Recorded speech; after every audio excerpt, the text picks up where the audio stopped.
Good afternoon.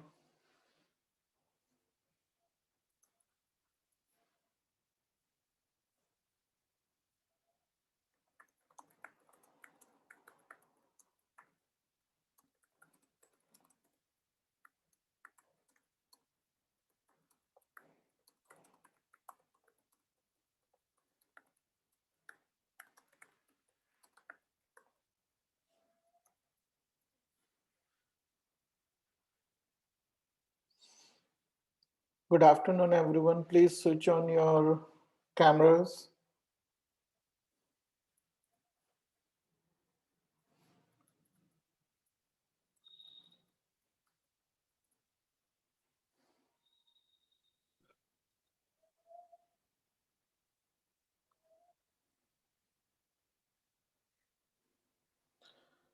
Saurabh, Mahavish,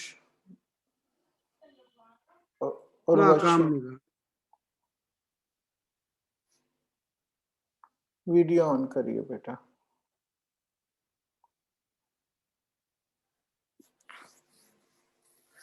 Urvashi, put your section and the roll number in your name. You can rename yourself.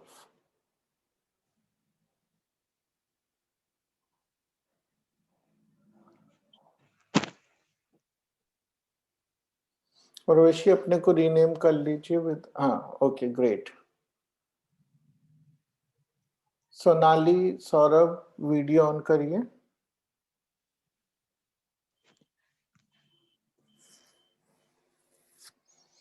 Okay so आज हम जो है we will revise the magnetic effect of current. Okay so let's get started. ठीक है, तो इस chapter को right this chapter can be a little bit confusing for students at times. ठीक है, तो इस चैप्टर को आप 3 पार्ट्स में डिवाइड करके समझिए. ठीक है, कौन से 3 पार्ट्स हैं? सबसे पहला पार्ट यह है कि forces on moving charges because of existing magnetic field. यानी कि मैग्नेटिक फील्ड है, कैसे है हमें उस पे नहीं जाना है. बेटा सबने वीडियो ऑफ कर दिए फिर से, don't do that.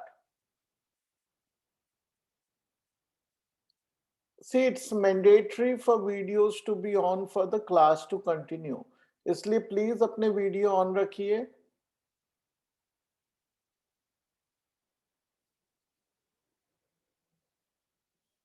Please turn on your videos, everyone. केवल महावीश का वीडियो ऑन है, बाकी किसी का नहीं है.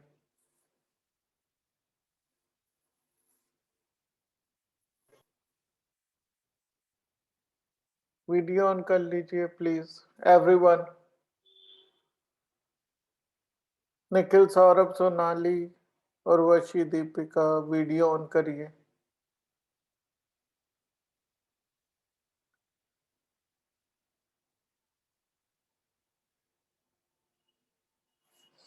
Okay, I check in another 5 minutes. Video on कर लीजिए तब तक. ठीक है, तो इस चैप्टर को 3 पार्ट्स में डिवाइड करके हमें समझना चाहिए.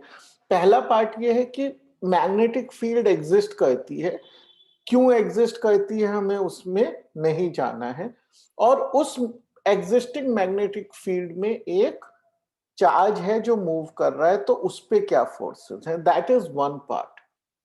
The second part of this chapter is about कि there is a moving charge. ठीक है, या फिर current. Okay, so there is a moving charge और ये moving charge electric magnetic field generate करता है. तो उस मैग्नेटिक फील्ड की क्या वैल्यू होती है. और जो तीसरा पार्ट है वो ये है कि दो मूविंग चार्जेस हैं या दो करंट कैरिंग कंडक्टर्स हैं, मतलब दो जगह चार्जेस मूव कर रहे हैं, तो वो दोनों मैग्नेटिक फील्ड भी जनरेट करेंगे और फोर्स भी एक्सपीरियंस करेंगे.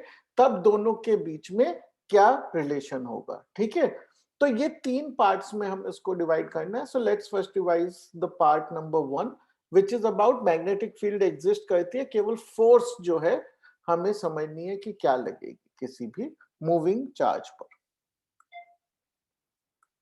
ओके, सो इसमें जो हमारा कंसोलिडेटेड फोर्स स्टेटमेंट है for a moving charge is called the Lorentz force. तो can somebody tell me what is Lorentz force?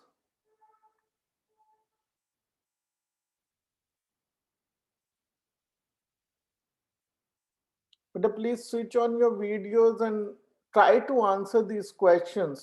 Revision to tabhi hoga na. I can't repeat what we have already taught just like this, right? वो तो आप video ही देख सकते हैं पुराने. It's all about interaction. So video on करिए और let's talk about quickly जो भी आपका अंडरस्टैंडिंग है. What happened? Nobody wants to listen to, or you can't hear me? I don't know that. Not a single video is on. Mavish, can you hear me?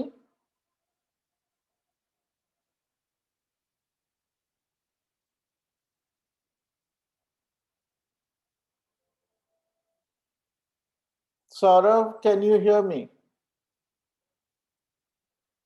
Yes, बैठेगी. Nikhil, you are able to hear me, right? तो video on करिए आप लोग. If you can hear me, then I don't know, I have said it like 20 times in the last 5 minutes. Please switch on your videos.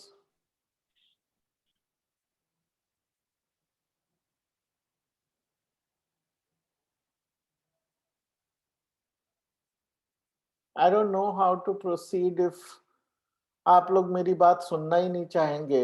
तो what's the point of teaching and what's the point of attending the classes? I'm asking you to just switch on your videos. I'm asking you to do nothing more.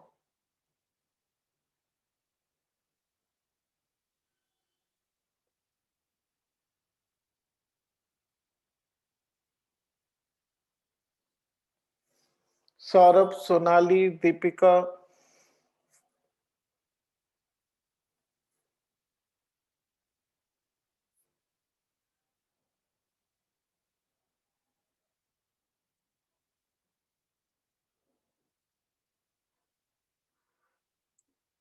Nikhil and Saurabh, your videos are still not on.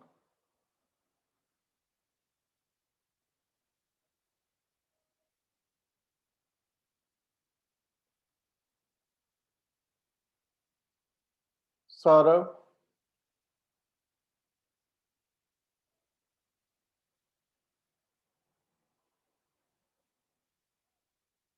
Saurabh, can you hear me?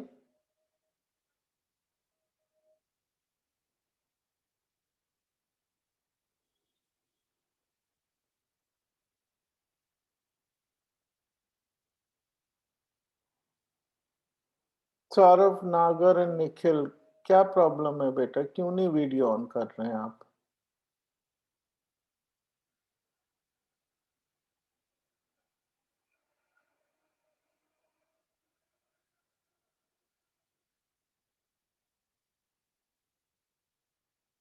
Nikhil, Anubha, video on रखिए.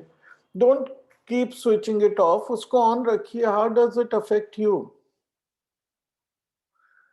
तो Lorentz force क्या होता है? जो combined force है, दो current से force लगती है एक मूविंग चार्ज पर.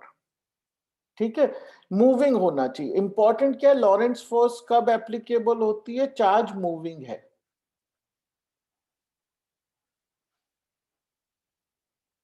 ठीक है, एंड दो चीजें प्रेजेंट है. क्या है दो चीजें प्रेजेंट? मैग्नेटिक फील्ड प्रेजेंट है और इलेक्ट्रिक फील्ड भी प्रेजेंट है. दोनों प्रेजेंट है, राइट? तो उस पर जो फोर्स लगेगी वो कंबाइंड फोर्स होगी, जो सुपर पोजिशन के हिसाब से दोनों फोर्सेस एक साथ उस पर लग रही हैं. तो ये जो है, this is given by a combined formula, उसको हम लॉरेंट्ज फोर्स कहते हैं. It is just net force, right? There is nothing very important about the name Lorentz है, राइट? तो लॉरेंट्ज फोर्स जो है वो नेट फोर्स है, मैग्नेटिक और इलेक्ट्रिक फील्ड दोनों की वजह से. तो this is given by charge into, okay, and in the bracket we can write the two factors which are causing the force. one is the electric field and the other is the magnetic field. But magnet electric field की charge तो हमेशा ही force हमेशा लगती है, लेकिन magnetic field की force केवल वेलोसिटी जब होती है चार्ज में तभी लगती है, तो V cross multiplied with velocity. Okay, in other words QE जो है वो इलेक्ट्रिक फोर्स है और QV क्रॉस B ये मैग्नेटिक फोर्स, ठीक है। Okay, define magnetic field. ठीक है, मैग्नेटिक फील्ड क्या चीज होती है? What is magnetic field?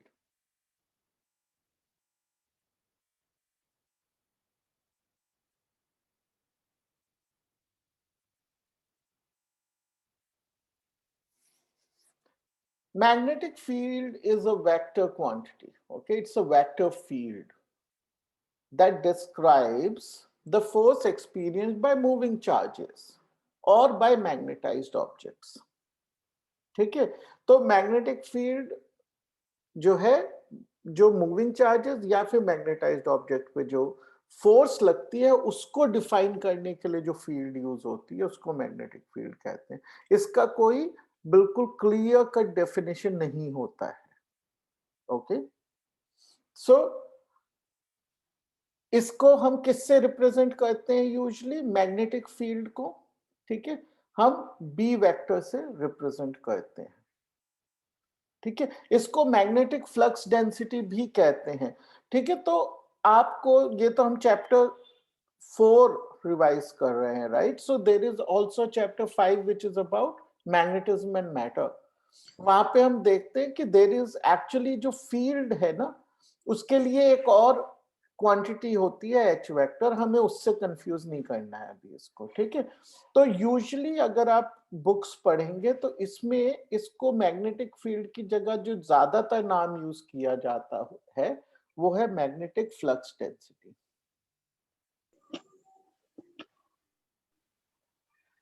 ठीक है, तो ये वाला नाम हम ज्यादा यूज करते हैं, लेकिन इस चैप्टर में usually you will find the name being used is magnetic field.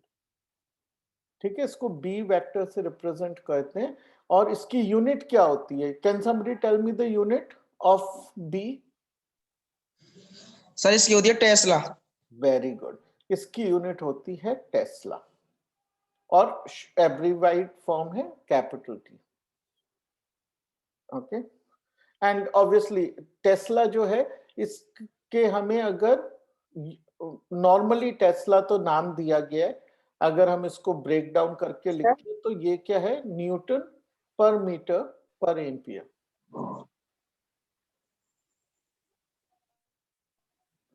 Sir हाँ सर, बोलिए। वेबर किसकी होती है? वेबर फ्लक्स की होती है। Thank you sir. ठीक है, तो ये जो है इस फॉर्म में है, इससे आप इसके डायमेंशंस भी इजीली डिराइव कर सकते हो। Okay, that I leave for you as an exercise. What is the force experienced by a current carrying conductor placed perpendicular to magnetic field? ठीक है, तो एक मैग्नेटिक फील्ड है मान लीजिए which is going into the paper like this, and there is a conductor placed like this which is carrying a current I. तो इस पे जो फोर्स लगेगी, राइट, उस फोर्स का क्या फॉर्मूला है?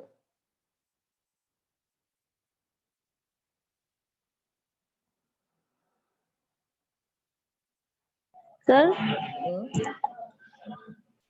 सर बोलिए।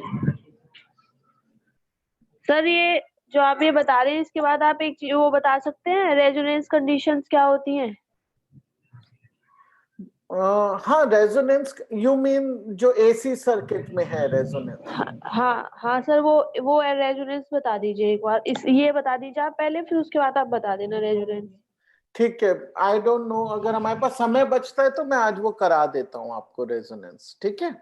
ठीक है सर। ठीक है, तो ये जो है फोर्स, ओके, तो फोर्स जो है क्या होगी? देखिए, फोर्स लिखने के तरीके पे ध्यान दीजिए कि आई और स्मॉल आई है यहाँ, ठीक है? तो जो करंट है, then L vector cross B vector, ठीक है? तो अब इसमें ना जो ध्यान देने वाली चीजें, and where you have to remember कि देखिए, length of a conductor is usually not a vector, लेकिन हम इसमें उसको स्ट्रेट मानते हैं और हम उसको जैसे डिस्प्लेसमेंट वेक्टर होता है उस तरह यूज करते हैं in the direction of conventional current. और ये हमको ट्रिक इसलिए यूज करनी पड़ती है because current is not a vector, ठीक है? So in simple terms, since it is already perpendicular, right? So हमें क्रॉस प्रोडक्ट की चिंता नहीं रहती है, it will become ILB, okay? और IB is the force per unit length,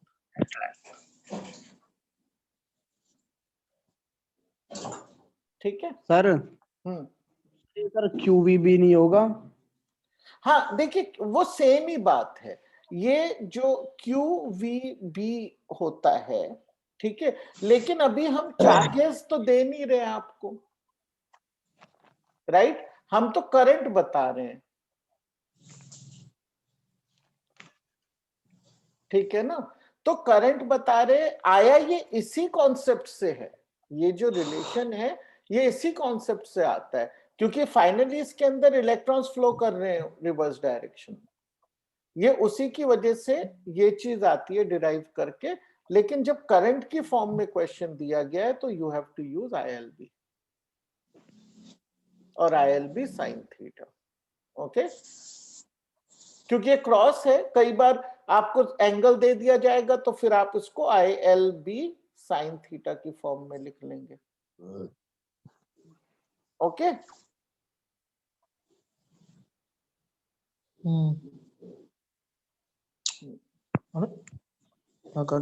ठीक है, now this is another important part की पाथ और द ट्रेजेक्ट्री, ठीक है? ट्रेजेक्ट्री और पाथ एक ही चीज होते हैं कि एक चार्ज्ड पार्टिकल है वो, और हमारे पास एक मैग्नेटिक फील्ड है, ठीक है? अभी इलेक्ट्रिक फील्ड नहीं है, खाली मैग्नेटिक फील्ड की बात हो रही है, ठीक है? लॉरेंट्ज फील्ड में हमने फोर्स में दोनों की बात की थी, अभी ये केवल मैग्नेटिक फील्ड है, खाली मैग्नेटिक फील्ड है, और इसके अंदर ऐसे क्या एक चार्ज आ जाता है विद वेलोसिटी v, तो इसका क्या पाथ होगा?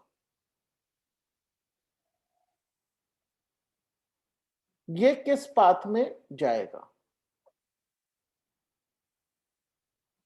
ठीक है? तो इसमें तीन पाथ्स पॉसिबल हैं, याद रखने पड़ेंगे आपको तीनों पाथ। देखिए, इस कंडीशन में जहां पे वो परपेंडिकुलर है, राइट, तो it will enter like this but always experience a perpendicular force, और हमेशा फोर्स इक्वल और परपेंडिकुलर रहेगी, तो क्या बनेगा? सर्कुलर पाथ बनेगा। तो ये जो है ये ऐसे एंटर करेगा, लेकिन ये जाता रहेगा एक सर्कल में ऐसे। दूसरी कंडीशन ये हो सकती है कि ये जब एंटर करे ये एकदम परपेंडिकुलर ना हो दोनों चीजें, अगर फील्ड ऐसे जा रही है और हम ऐसे जैसे एंटर हुआ, ये दोनों एग्जैक्टली परपेंडिकुलर नहीं है, तब पाथ विल बी हेलिकल,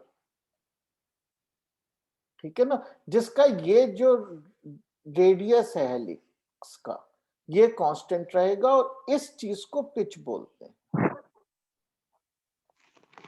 ठीक है ना? इस चीज को जो दोनों इसके लूप्स के बीच में डिस्टेंस होता है उसको पिच बोलते हैं, ठीक है? तो ये इस पाथ में जाएगा कब? जब फील्ड और वेलोसिटी ऑब्लिक है, जब परपेंडिकुलर है सर्कुलर जाएगा, और जब वो सेम डायरेक्शन में है, फील्ड भी ऐसे है और वेलोसिटी भी ऐसे या उसकी उल्टी, पैरेलल या एंटी पैरेलल है, तब वो straight. Excuse me sir, yes, दोनों के बीच में जो थीटा होगा उससे रेडियस वेरी नहीं करेगी? हाँ, रेडियस वेरी करेगी उसकी वजह से। क्यों वेरी करेगी? क्योंकि हम तब क्या करेंगे कि हम अपनी जो वेलोसिटी है, ठीक है, उसको हम दो कंपोनेंट्स में डिवाइड कर लेंगे। एक कंपोनेंट होगा जो कि परपेंडिकुलर टू फील्ड है।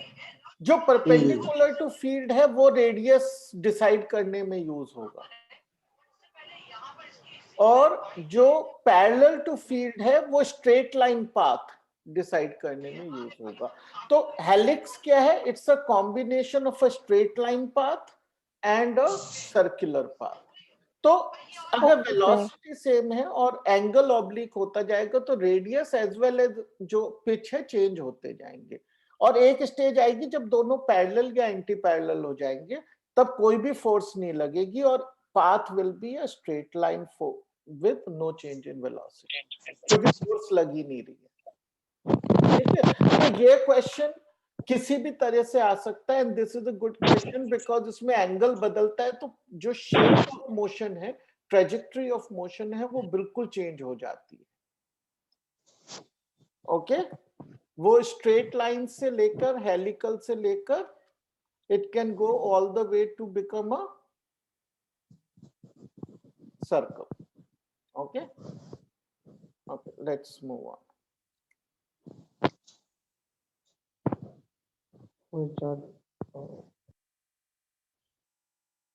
Okay, now इसमें इसने दे दिया है हमको कि वो हेलिकल पाथ में जा रहा है। ठीक है, इसका मतलब we are taking the general case, so helical को हम जनरल केस भी कह सकते हैं। ठीक है, क्योंकि उसका एक एक्सट्रीम हो गया सर्कल, एक एक्सट्रीम हो गया स्ट्रेट लाइन। ओके, तो ये हेलिकल है, यानी कि ऑब्लिक है। वेलोसिटी और बी जो है वो ऑब्लिक है। तो now the first thing is कि उसकी एंगुलर वेलोसिटी क्या होगी।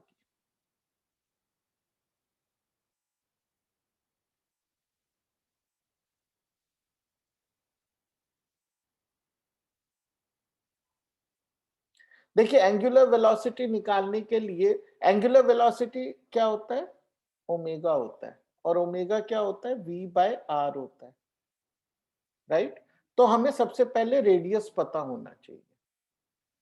रेडियस क्या होता है?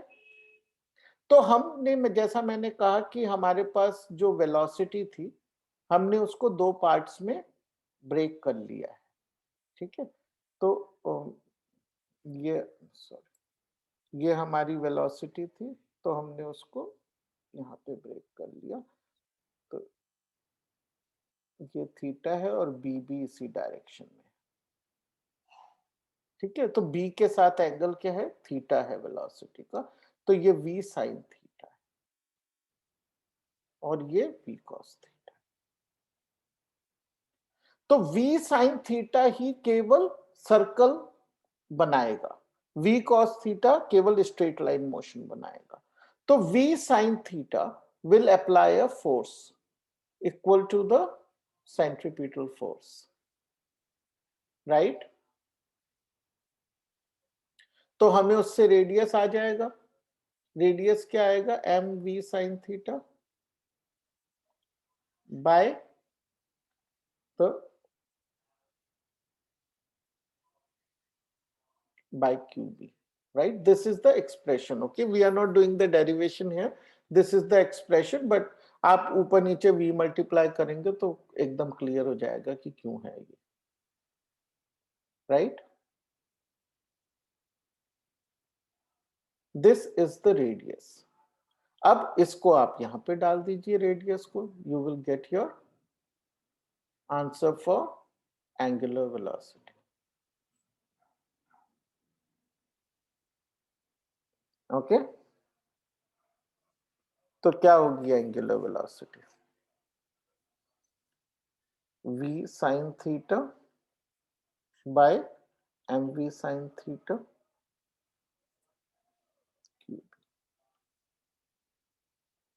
which is equal to qb by m. ठीक है, angular velocity is independent of velocity. Okay, radius भी हमने निकाल लिया mv sin theta by qb। अब पिच कैसे निकालेंगे?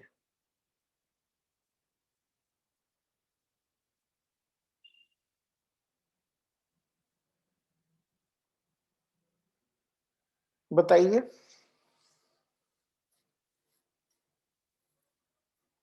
पिच कैसे निकालेंगे अब?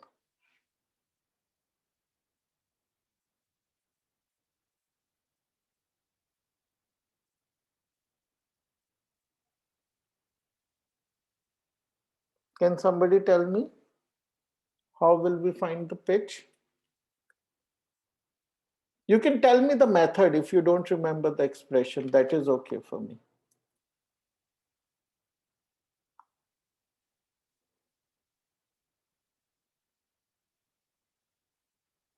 पिच, देखिए पिच क्या है कि वो जब ऐसे जा रहा है ना, तो ऐसे जा रहा है, ठीक है, तो इससे यहां तक का डिस्टेंस, ये वेलोसिटी कितनी है? जो हॉरिजॉन्टल वेलोसिटी है, मतलब पैरेलल टू बी वेलोसिटी जो है, वो है v cos थीटा। तो v cos थीटा से इधर जा रहा है, राइट? और ये वापस उसी पॉइंट पे जब आएगा, हमें वो देखना है। तो यानी कि जो टाइम पीरियड है हमारे पास क्या है, एंगुलर वेलोसिटी ऑलरेडी है, तो टाइम पीरियड क्या होगा? सो टाइम पीरियड लिख लेते हैं, क्या होगा? एंगुलर वेलोसिटी है, ये है, तो टाइम पीरियड क्या होगा? 1/ν होता है टाइम पीरियड, तो it will be, time period will be 2π by angular velocity. And what is angular velocity? qb। तो 2πm बाय qb, ये टाइम पीरियड है। तो पिच जो है v cos थीटा 2πm, ये पिच होगी, ठीक है। तो इनमें से कुछ एक्सप्रेशंस अगर आप याद रख सकते हैं तो आप डायरेक्टली यूज कर सकते हैं फॉर्मूलाज, नहीं रख सकते तो उसको डिराइव करने में आपको बहुत समय नहीं लगेगा, ठीक है। अगर कॉन्सेप्ट समझ आ गया तो even if you forget the formula, deriving it won't take you more than 20-30 seconds, ठीक है।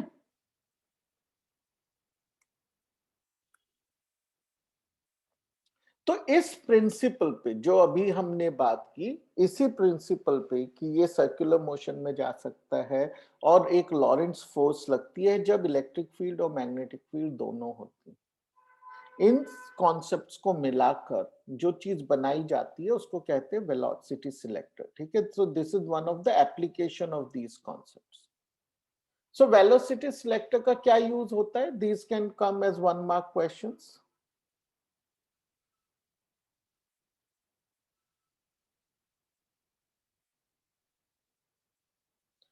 Almost all the videos have gone off other than Manish. All the videos are off.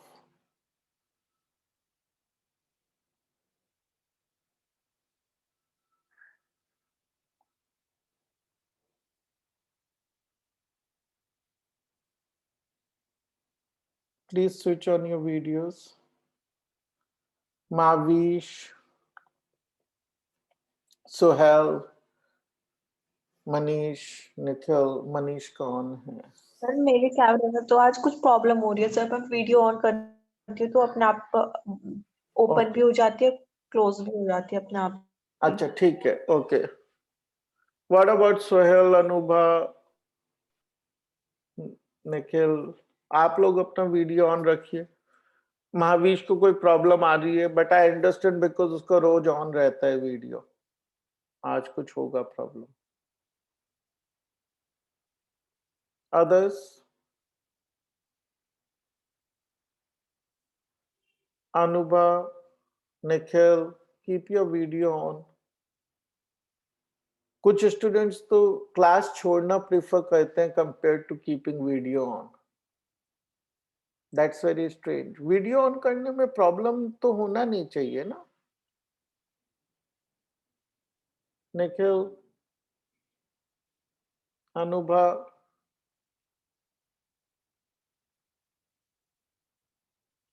Nikhil and Anupa, switch on your videos.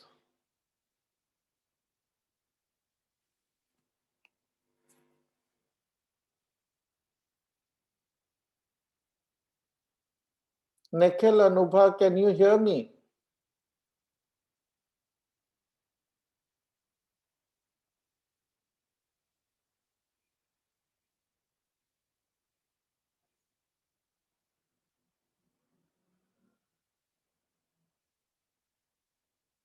Nikhil and Anubha.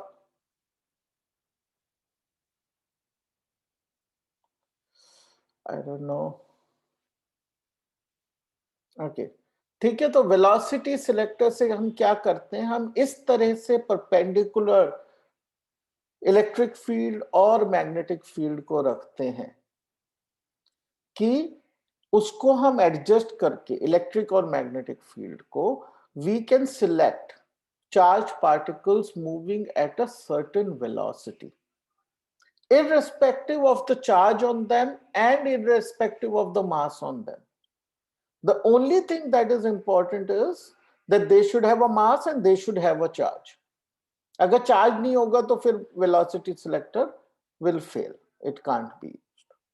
So charge भी होना चाहिए और obviously they should have some mass also, which will always be true about all particles.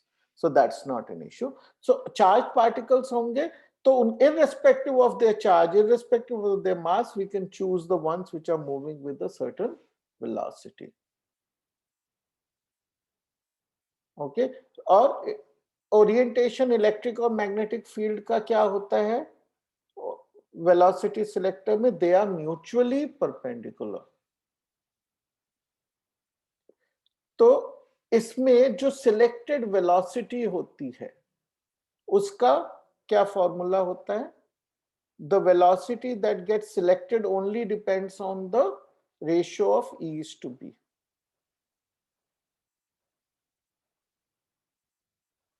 It does not depend on mass, it does not depend on charge, and that's why it's a useful thing. You should remember this, right? So a question can come where there is a velocity selector given. They might also give the velocity being selected, right?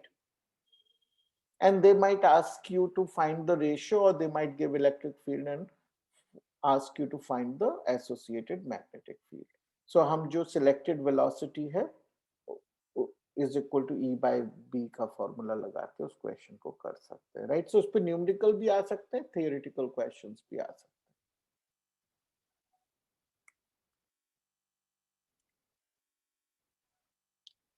हैं. State the expressions for the time period of rotation of charged particle in a cyclotron. Okay, cyclotron वाला मैं छोड़ देता हूँ, it's out of the course this time. Okay, so the second part of this chapter, okay, is the magnetic field produced by moving charges. ठीक है, पहले में क्या था? मैग्नेटिक फील्ड है, मूविंग चार्ज आया, उस पर क्या फोर्स लगी. अब उसका उल्टा है कि there is no magnetic field, there is a moving charge, उससे मैग्नेटिक फील्ड क्या जनरेट होगी. ओके, तो इसमें कौन सा लॉ की हम बात करते हैं? इस पार्ट में हम बात करते हैं बायट-सावर्ट लॉ की. What is Biot Savart law? You can just tell me the expression. No, I'm not even expecting the full definition.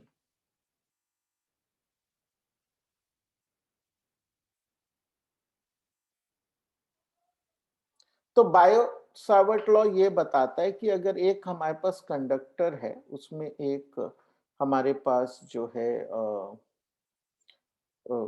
Element है करंट कैरिंग, ठीक है, लेंथ एलिमेंट की dl है और करंट जो इसमें जा रहा है वो I है, और there is a point somewhere, right?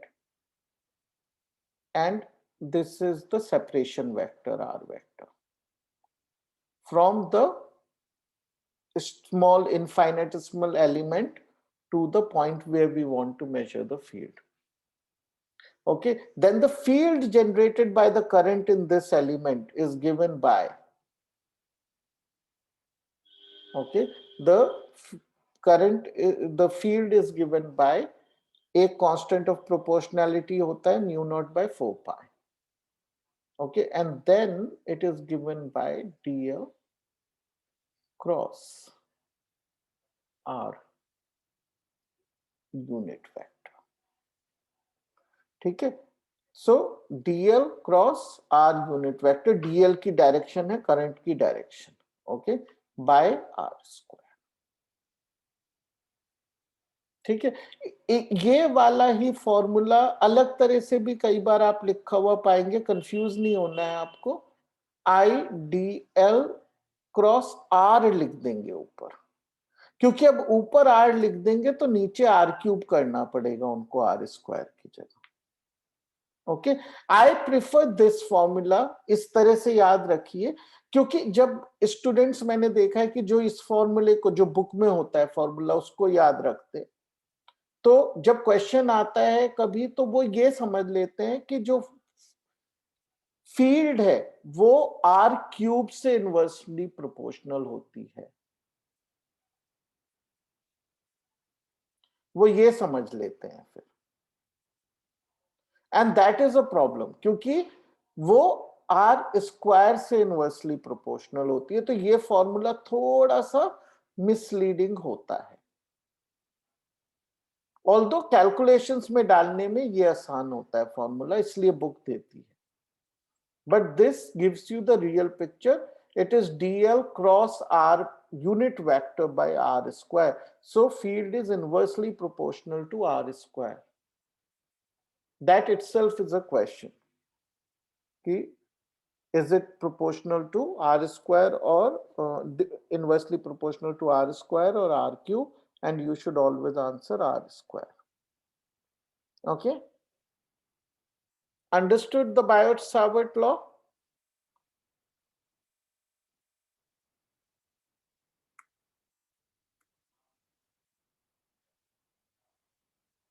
ठीक है, तो this is we don't have to go into the theory of this. Okay, that's not in the scope for us. We just need to remember the numerical relation between the permittivity and the permeability. ठीक है ना, permeability क्या होता है, ये this, and permittivity was what we did in the previous chapter, epsilon naught. तो इनका जो प्रोडक्ट होता है वो 1/c स्क्वायर होता है, where c is the speed of light. तो ये न्यूमेरिकल रिलेशन है that we have to remember. इस पे एक नंबर का न्यूमेरिकल भी आ सकता है कभी, राइट? इसमें आइडियली हमें दोनों की वैल्यू याद रखनी चाहिए, लेकिन इसकी तो याद होनी चाहिए हमें. क्या होती है इसकी वैल्यू म्यू नॉट की?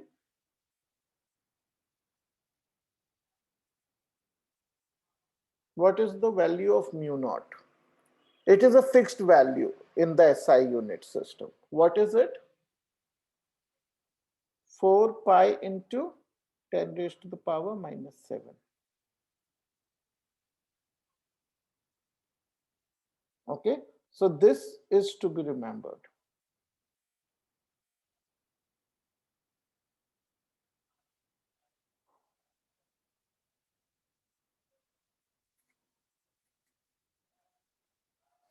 ठीक है, तो Biot-Savart law को ही यूज करके the next thing is we should know the field produced by a loop. ठीक है, तो जब हम लूप की फील्ड हमें याद रखनी है दो तरीके से, right? There is a loop of current like this. Okay, obviously the current will be entering from somewhere and leaving from somewhere, but that's not important. We have to think of it as if it is a complete loop. Okay, so ये loop है और हमें इसके axis पे field पता होनी चाहिए क्या होगी, यहाँ पे क्या field,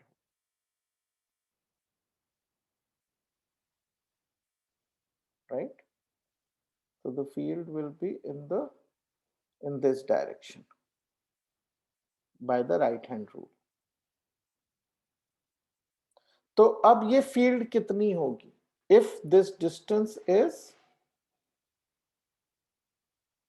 x, yeah, r, whichever we can use, right? If this distance is x, what will be the field here? Okay, so that we need to remember. The expression here will be mu naught I r squared